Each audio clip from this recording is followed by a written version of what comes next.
Hello everyone, welcome. And today I just want to answer, Barbara, some of your questions that you sent in the Telegram group there.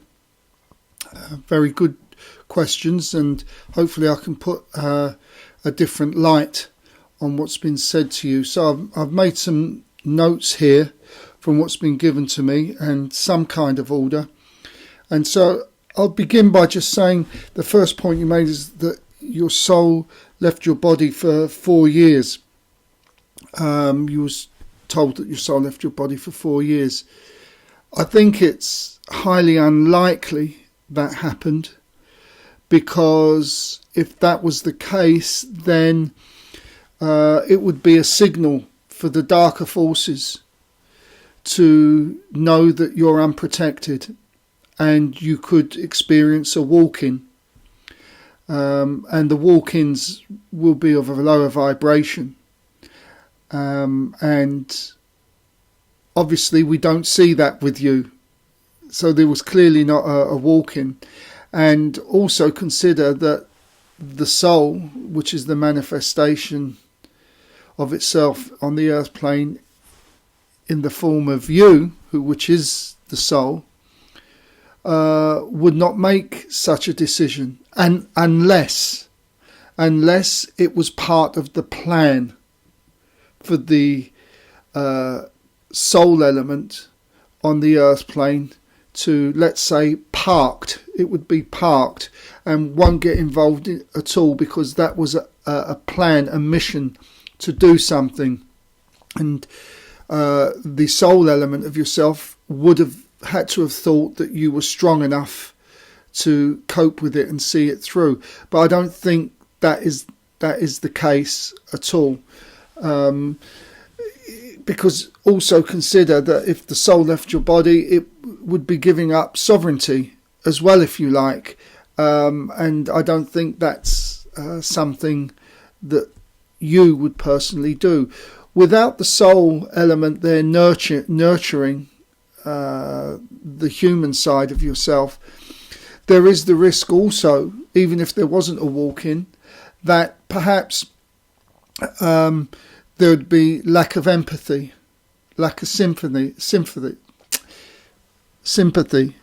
There would be greed. There would be you wouldn't care if you hurt or offend anybody. All these type of elements could come into place. Your complexion wouldn't be as nice as what it is, and your eyes wouldn't be as crystal clear as what they are. And we know that the eyes are the window to the soul. So just by looking at your eyes, you could absolutely see that you're connected with your soul. If it wasn't, your eyes would most likely become very dark and very black, and we can see this in some people. And if you're interested in that element of things, you might want to do a YouTube search for the black-eyed children. This is, we could say, an expression of entities without a soul in them. So I hope that clears up the first part. Let's move on to the second part. So why was the soul fractalized into many parts? And that's a great word, actually, fractalized. The information I've been given is that it was a mission that you, as the soul, decided to embark upon. And what I'm getting through is that this wasn't a drip of fractalization. It was a burst of fractalization, so that all these components, particles, exploded out of the soul, for want of a better phrase, with a specific mission. I don't see that it was each of these fragmented parts had a different mission. It's all to do with the same mission in different timelines, different dimensions, past, present, future, parallel universes, everything like this. So obviously the soul that is you felt that it was energetically correct or aligned with the field in itself to be able to do this. So I think that's also answered the third part that says the part of your soul split up into other dimensions and timelines. Yes, there's hundreds of Barbaras running around the universe in different timelines. Some of them are male, some of them are female, and some of them are young children, some of them are old men. It really depends on the purpose.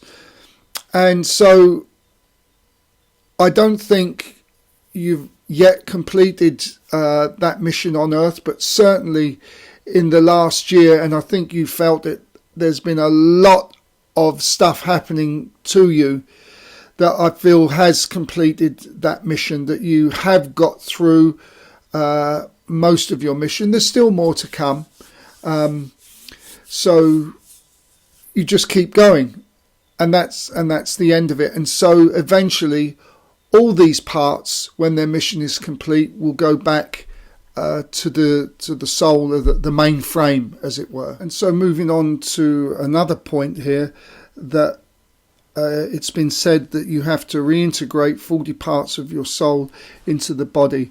I have to admit, from my understanding, I find that a little bit bizarre, for this reason, that the best way we can describe it is the soul is like a hologram, in the respect that if you take the soul as the whole and you can figuratively cut it in half, all the information as a whole is on this half of the soul as the other half of the soul.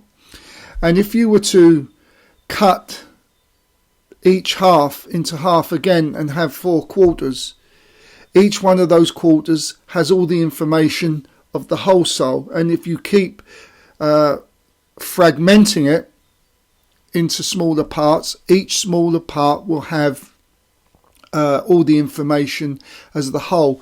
So there would seem no point in a very experienced soul duplicating itself into a single manifestation. I don't see how there'd be any gain or benefit from that. So I think there might be a little bit of misinterpretation with that. I certainly don't sense any impact that says it would be too heavy for the body. The soul knows exactly what it needs to do and when it needs to do it. Yes, there's the free will element that human Barbara has been given, but it does seem that you're dealing with it okay. So there isn't an impact whatsoever from what I can see. So that might be just a perception or a misinterpretation of what was said. And so finally we come to the bit how the soul is not harmed when it's fractalized, and part of it is in the body. So first of all, let's say, the soul is not of the body, it's not in the body, it plays a supporting role, a protection, a guidance system, if you like. So it doesn't feel the emotions and the pains and the love and the joys of Barbara, the human manifestation of itself. And like a flock of seagulls, that'll all fly simultaneously, and then the leader will dip, and they all dip simultaneously.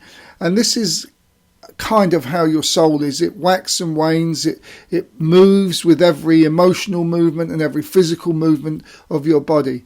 It's not physically connected to it. So if earthly Barbara was to be stabbed, she would feel the pain, but the soul wouldn't feel the pain because it's not attached to it.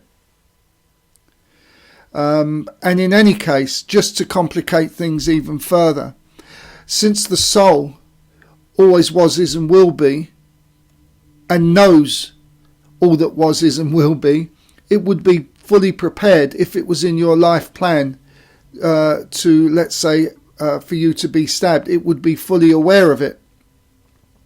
And so if it wasn't in your plan, then most likely that scenario wouldn't happen. So there's many aspects to this that, you know, we could just talk for hours and hours about this, because there's no one size fits all. So I'm trying to just get guidance into your manifestation of the soul on the earth plane. So I would say that you're on course. Well, you're more than on course. You're on target.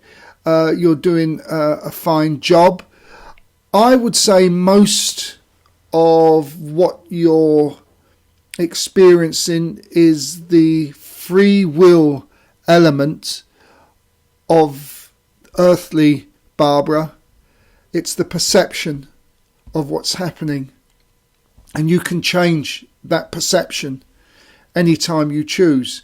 And I've seen you over the years grow and expand, and as new information comes along, a discerning mind is able to change the view and change the opinion. So I would say everything's in order, everything is going to plan. Just keep doing what you're doing. And I think we should, next week, I should pop down to Eidhof, and we should do a table tipping session with these questions and see if Jeanne has anything further to say, because it is much easier for me to channel her when I'm working with the table. For her, she's not bothered. But for me, it seems at this moment, especially with these very deep questions, it's easier for me to channel the messages. So I think we'll do that next week. So in the meantime, this is me, Mike, and Jeanne signing off for now. Bye-bye.